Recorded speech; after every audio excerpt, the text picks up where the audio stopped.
आज मैं आपको सोलर सिस्टम के सारे प्लैनेट्स की आवाजों को सुनाने वाला हूँ। देखो वैसे तो स्पेस में साउंड ट्रैवल ही नहीं करता, पर साइंटिस्ट ने इन आवाजों को इलेक्ट्रोमैग्नेटिक वेव के फॉर्म में रिकॉर्ड करके आपके सामने पेश किया है। सबसे पहले mercury, Venus, Mars,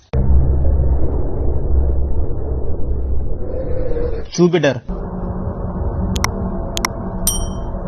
Saturn, Uranus, Neptune.